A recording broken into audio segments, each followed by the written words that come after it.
जय Hind and hello guys, स्वागत है आपका आपके अपने YouTube चैनल ज्ञानदेव होस्ट में। एंड इस वीडियो के अंदर आपको बताने वाला हूं स्टेट बैंक ऑफ इंडिया यानी कि SBI अप्रेंटिस ऑनलाइन फॉर्म 2026 के बारे में कि कैसे आपको फॉर्म फिलअप करना है। गाइस ये आपकी वैकेंसी 7150 पोस्ट पर निकाली गई है और अभी भी आपके पास समय इस फॉर्म को भरने का, क्योंकि फॉर्म को फिल करने की लास्ट डेट 8 जून 2026 है। इसके बाद में आपका लिंक डीएक्टिवेट कर दिया जाएगा और आप कोई नया फॉर्म नहीं भर पाएंगे। इसलिए अगर आप इसमें इंटरेस्टेड है और आपका मन है फॉर्म भरने का तो आप पहले जान लीजिए कि कौन लोग एलिजिबल है, और फिर अगर आपका मन हुआ तो आप आगे इस वीडियो को वॉच करके अपना फॉर्म भर लीजिएगा। चलिए शुरू करते हैं। फटाफट से वीडियो को लाइक शेयर कर दीजिए अगर आपने अभी तक नहीं किया, और चैनल को जरूर सब्सक्राइब कर लेना। फिर जो लिंक मैंने वीडियो को डिस्क्रिप्शन में दिया आप ओपन कर लेंगे, आपको यहाँ पर इसकी एलिजिबिलिटी की इन्फॉर्मेशन जानने को मिलेगी, जहाँ पर आप जानेंगे कि इसमें एनी डिग्री कैंडिडेट अप्लाई कर सकते हैं। फीस जनरल OBC EWS के लिए 300 और SC ST PH इनके लिए कोई फीस नहीं है। और जैसे कि मैंने बताया कि 8 जून 2026 तक ये आप फॉर्म भर पाएंगे। अब आप देख सकते हैं कि कौन सी स्टेट के अंदर किस कैटेगरी में कितनी वैकेंसी है और उसकी लोकल लैंग्वेज क्या है। लोकल लैंग्वेज से मतलब ये हो जाता है कि जब आप उस स्टेट के अंदर अप्लाई करेंगे तो आपसे पूछाएगा कि आपने उस स्टेट की जो लोकल लैंग्वेज है वो 10वीं या फिर 12वीं के अंदर वन ऑफ सब्जेक्ट के रूप में पढ़ी है। जिन्होंने पढ़ी होगी, जिन्होंने उस स्टेट की लोकल लैंग्वेज को अच्छे से लिखना पढ़ना समझना और बोलना आता है, वही एलिजिबल उस स्टेट में हो पाएंगे। इसलिए ये चीज़ें यहाँ पर आपको मेंशन की गई है। अब आप यहाँ पर एज लिमिट देखेंगे 20 से 28 साल है, जो कि 1/8/2026 तक काउंट की जाएगी। एंड अगर आप SC ST है तो अलग से 5 साल की, और OBC को 3 साल की एज के अंदर छूट भी दी जाएगी। स्टाइपेंड भी आप देख सकते हैं कि इनको कितना मिलेगा। यहाँ पर गाइज आपको फर्स्ट ईयर 15,000 मिलेगा, सेकंड ईयर आपको 16,500 और थर्ड ईयर 19,000 आपको स्टाइपेंड मिलने वाला है। फिर आप एग्जाम पैटर्न सिलेबस यहाँ पर देखेंगे। अब ये सभी इन्फॉर्मेशन आपने जान ली। अगर अब आपको क्लियर हो गया होगा कि आप इसमें एलिजिबल है अप्लाई करने के लिए या फिर नहीं। तो अगर आप है और आप ये फॉर्म भरना चाहते हैं तो गाइज इंपॉर्टेंट लिंक के सेक्शन से अप्लाई ऑनलाइन लिंक ओपन कीजिए। अब आपके सामने यहाँ पर ये ऑफिशियल वेबसाइट आ जाएगी। आप ये फॉर्म मोबाइल से भी भर सकते हैं और कंप्यूटर से भी। अगर आप इस वेबसाइट को मोबाइल से ओपन करेंगे तो अपने जो ब्राउज़र है उस ब्राउज़र से राइट साइड में 3 डॉट के ऊपर क्लिक करके इस वेबसाइट को डेस्कटॉप मोड में ओपन कर लेना। ये अच्छे से ओपन होगी और ऑप्शन ऐसे ही शो होंगे जैसे कि लैपटॉप या फिर डेस्कटॉप में ओपन होते हैं। अब जब आप यहाँ पर आ जाए तो आपको click here for new registration इसके ऊपर क्लिक करना है। देन आपके सामने कुछ ऐसा इंटरफेस आएगा। अब आपको सबसे पहले आपका फर्स्ट नेम डालना है। फर्स्ट नेम को दोबारा डाल करके वेरीफाई कर देना है। उसके बाद अगर आपका मिडिल नेम है तो डाल देंगे, नहीं तो खाली छोड़ देंगे। देन गाइज आप यहाँ पर लास्ट नेम डालेंगे और लास्ट नेम को भी दोबारा डाल करके वेरीफाई कर देंगे। फिर गाइज आप यहाँ पर इसमें नीचे की तरफ देखेंगे मोबाइल नंबर, तो आपको आपका मोबाइल नंबर यहाँ पर डालना है 10 डिजिट का, उसको दोबारा डाल करके वेरीफाई करना है। अल्टरनेटिव नंबर के अंदर कोई अन्य नंबर आप देना चाहते तो आप यहाँ पर डाल देंगे, नहीं तो आप चाहते तो इस ऑप्शन को खाली छोड़ सकते हैं। ईमेल आईडी में जो भी आपकी ईमेल आईडी है @ से पहले उसमें जो कुछ भी आता है वो आप यहाँ पर टाइप कर देना, और डोमेन नेम के ऊपर क्लिक करके सेलेक्ट करना कि आपका ईमेल किस डोमेन पर है। जैसे कि मेरा ईमेल है gmail.com पर, तो मैं यहाँ पर gmail.com सेलेक्ट करूँगा। इसके बाद कन्फर्म ईमेल आईडी के अंदर आपको कंप्लीट ईमेल आईडी डालनी है, इनके कोई डोमेन नेम सेलेक्ट करने की आवश्यकता नहीं है। अब आप ये सिक्योरिटी कोड डालेंगे। इन सभी जानकारी को चेक करते हुए सेव एंड नेक्स्ट के ऊपर क्लिक करेंगे। अब आपके सामने OTP वेरिफिकेशन का पेज आएगा। आपको यहाँ पर आपका नंबर और ईमेल आईडी देखने को मिल रही है। आप सेंड OTP इसके ऊपर क्लिक कीजिए। और गाइज इसके ऊपर क्लिक करने से पहले आपको यहाँ पर जो नीचे कैप्चा कोड दिया जा रहा है ये कैप्चा कोड एंटर करना होगा। और चलिए मैं इसको एंटर करता हूँ और उसके बाद मैं सेंड OTP करता हूँ। आपके नंबर के ऊपर OTP जाएगा। जो भी OTP आपको प्राप्त हो वो OTP आप यहाँ पर डाल दें और फिर वेरीफाई OTP इसके ऊपर क्लिक करके इसको वेरीफाई कर दे। चलिए मैं यहाँ पर आपको लाइव करके दिखाता हूँ। मुझे OTP मिल चुका है और मैं यहाँ पर इसको एंटर कर देता हूँ और वेरीफाई OTP के ऊपर क्लिक करता हूँ, तो आप यहाँ पर देखेंगे कि आपका जो OTP है वो वेरीफाई हो जाएगा। इसके बाद गाइज आप यहाँ पर देखेंगे कि आपका OTP इस तरह से वेरीफाई आपको देखने को मिलेगा। अब आपको सेम वे में अगेन ये जो कैप्चा कोड यहाँ पर आ रहा है वो कैप्चा कोड आपको यहाँ पर डालना है और सेंड OTP इसके ऊपर क्लिक करना है। अब आपको आपकी ईमेल के ऊपर OTP सेंड किया जाएगा। तो जैसे ही आपको OTP प्राप्त हो जाए वो OTP आप यहाँ पर डालेंगे, और OTP डालने के बाद में आपको यहाँ पर वेरीफाई OTP इसके ऊपर क्लिक करना है। OTP वेरीफाई हो चुका है। नीचे आपको यहाँ पर आपका राशन नंबर एंड पासवर्ड दिया जा रहा है, आप इसको भी नोट कर लेना या स्क्रीनशॉट कर लेना। इसके बाद आप नीचे की तरफ जब स्क्रॉल करेंगे तो आपको यहाँ पर आपका फ़ोटो सिग्नेचर अपलोड करना है और आप एक लाइव फ़ोटो भी अपलोड करेंगे। तो पहले तो आप यहाँ पर ब्राउज़ इसके ऊपर क्लिक कीजिए और जो आपके मोबाइल या फिर आपके कंप्यूटर के अंदर जो आपकी फ़ाइल अवेलेबल है आपकी फ़ोटो की, वो आपको अपलोड करनी है। जहाँ पर भी फाइल है वो आप सिलेक्ट कर लेना, ओपन करना, इस तरह से आपका फ़ोटो अपलोड होकर के यहाँ पर आपको देखने को मिल जाएगा।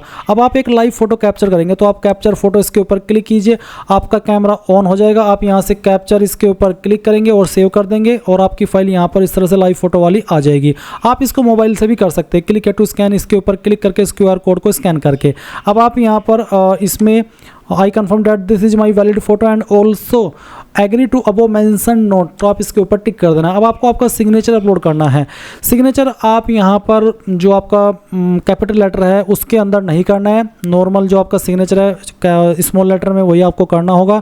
और जहाँ पर भी आपका सिग्नेचर है वो सिग्नेचर की फाइल आपको सेलेक्ट करनी है। सिग्नेचर का जो साइज़ है वो 10 से 20 KB के बीच में रहना चाहिए। तो फाइल आप यहाँ पर सिग्नेचर की सेलेक्ट कीजिए, ओपन कीजिए। आपकी फ़ाइल यहाँ पर जब अपलोड हो जाएगी इस तरह से, तो आप यहाँ पर इसको टिक कर देना और उसके बाद में नेक्स्ट के ऊपर क्लिक करना। नेक्स्ट के ऊपर क्लिक करने के बाद आती है बेसिक डिटेल। तो यहाँ पर आपसे पूछा है state you want to apply for, कौन सी स्टेट के लिए आप अप्लाई करना चाहते हैं वो स्टेट आपको सेलेक्ट करनी है।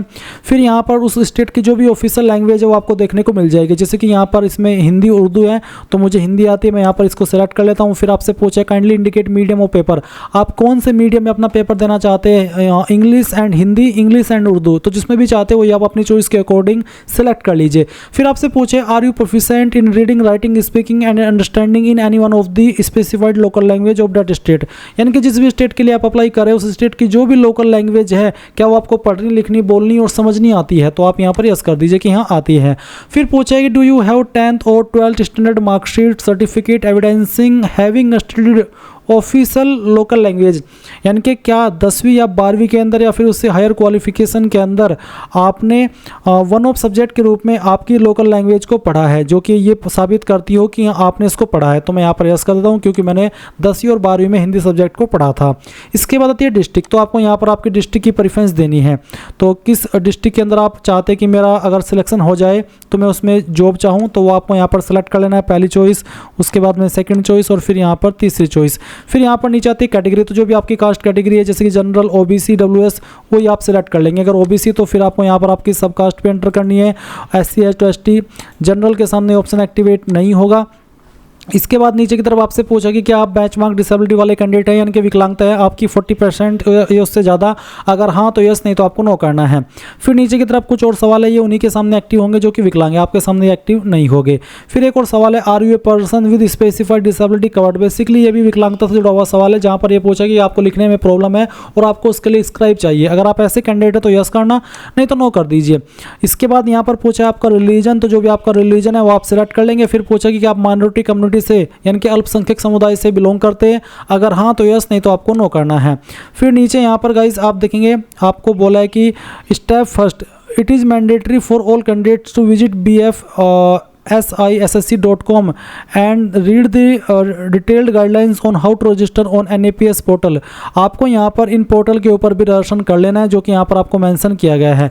जैसे कि आप देख सकते हैं ये वाला पोर्टल है, इसके ऊपर आपको गाइस रजिस्ट्रेशन कर लेना है, या फिर जो आपका BFSI का पोर्टल है इसके ऊपर आप रजिस्ट्रेशन कर लेंगे क्योंकि इसकी आवश्यकता आपको आगे चल करके पढ़ने वाली है। और स्टेप 2 बोला है कि now move to apply online through the link, यानी कि आपको यहाँ पर अगेन इसके ऊपर रजिस्ट्रेशन करने के बाद में यहाँ पर आना है इसी पोर्टल पर जहां से आप फॉर्म भर रहे हैं।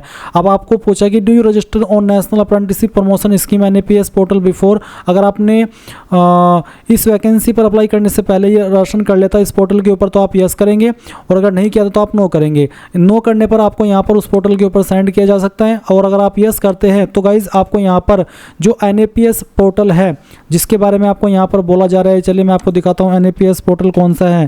NAPS मैं यहाँ पर लिखता हूँ और पोर्टल, उसके बाद में ये जो वेबसाइट आएगी ये वाली वेबसाइट के ऊपर आपको रजिस्ट्रेशन कर लेना है। अगर आपने नहीं किया तो कर लीजिए, या फिर इस पोर्टल के ऊपर रजिस्ट्रेशन कर लीजिए जो कि यहाँ पर आपको मेंशन किया गया है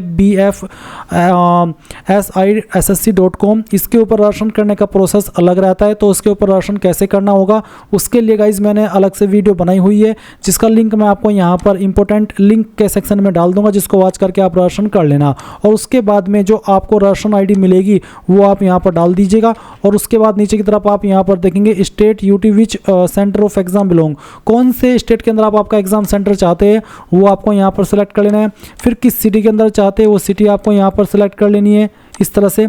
उसके बाद पर्सनल डिटेल आएगी तो आपको डेट ऑफ बर्थ बतानी है, पहले डे, फिर आपका मंथ और जो भी ईयर है वो भी आप यहाँ पर इस तरह से सेलेक्ट कर लेंगे। उसके बाद में आप देखेंगे आपका जेंडर, फिर पूछेगा कि आप जुड़वा भाई बहन है, अगर हाँ तो यस, नहीं तो आप नो करेंगे। फिर गाइज यहाँ पर आपका मैरिटल स्टेटस बताना होगा, मैरिड अनमैरिड जो भी आपका स्टेटस है वो आप यहाँ पर सेलेक्ट कर लीजिए। फादर फर्स्ट नेम, तो जो भी आपके फादर का फर्स्ट नेम है वो आपको यहाँ पर एंटर करना है।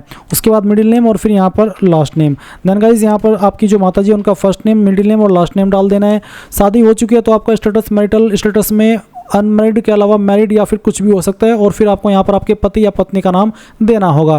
एड्रेस फॉर कॉरेस्पॉन्डेंस यानी कि प्रेजेंट एड्रेस, तो जो भी प्रेजेंट एड्रेस है वो आप यहाँ पर एड्रेस लाइन 1, 2, 3 के अंदर डाल देंगे, यानी कि थोड़ा थोड़ा पार्ट आपके एड्रेस का इन तीनों लाइन के अंदर फिल कर देना। और डिस्ट्रिक्ट आपकी जो भी है वो डिस्ट्रिक्ट यहाँ पर आपको खुद से टाइप कर देनी है। स्टेट अपनी यहाँ पर सेलेक्ट कर लेनी है और अपना पिन कोड भी यहाँ पर आपको डाल देना है। अब अगर आपका प्रेजेंट एड्रेस और परमानेंट एड्रेस सेम है तो आप इस बॉक्स को टिक कर देंगे। और उसके बाद किस एड्रेस के ऊपर आप अपनी एप्लीकेशन फीस की GST इनवॉइसिंग सेंड करना चाहते हो आपको सेलेक्ट करना होगा।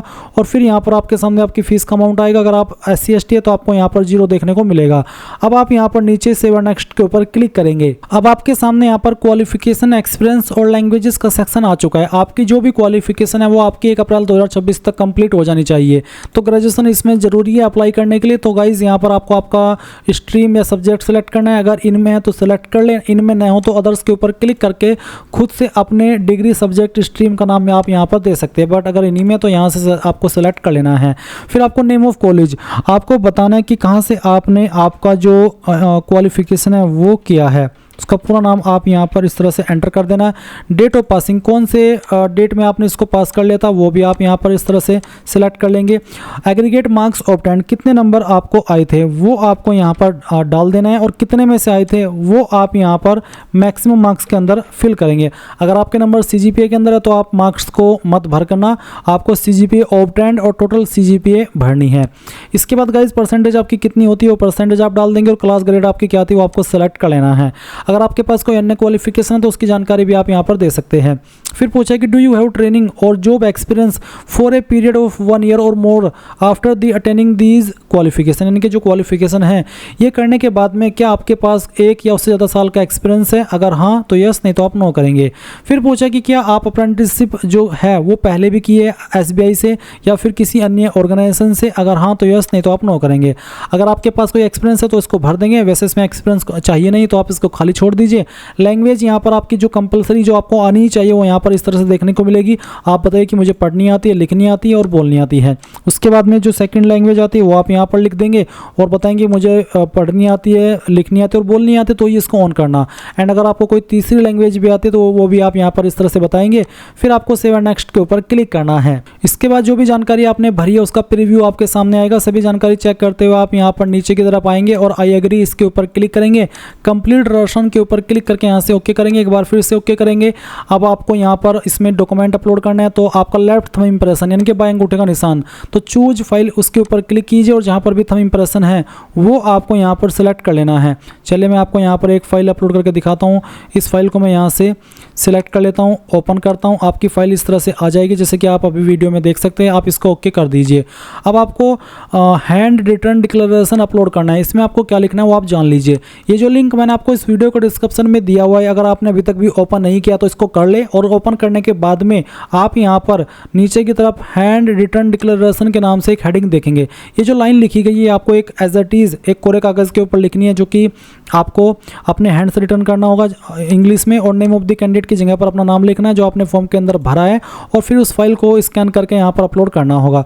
उसका साइज 100 KB से कम आपको रखना है। 100 KB से ज़्यादा होगा तो वो अपलोड नहीं हो पाएगी। तो फाइल सेलेक्ट कीजिए, ओपन कीजिए। इस तरह से जब यहाँ पर ओपन हो जाएगी और आपको इसको ओके कर देना है। इसके बाद जो कैप्चा कोड आपके सामने आएगा वो आप यहाँ पर इस तरह से एंटर कर देंगे और सेव एंड नेक्स्ट के ऊपर क्लिक कर देंगे और यहाँ से ओके करेंगे।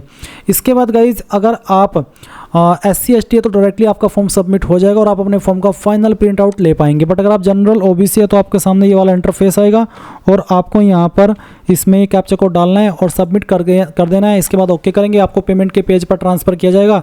जब आप आपकी फ़ीस पे कर देंगे वो सक्सेसफुल हो जाएगी तो गाइज़ आप अपने फॉर्म का फाइनल प्रिंट आउट ले पाएंगे। फीस आप यहाँ पर इनमें से किसी भी माध्यम का इस्तेमाल करके जमा कर सकते हैं। तो गाइज़ ये था आपका state bank of India apprentice online form 2026 के बारे में पूरा प्रोसेस। आई होप ये प्रोसेस आपको पसंद आया होगा। So thanks for watching. जय हिंद।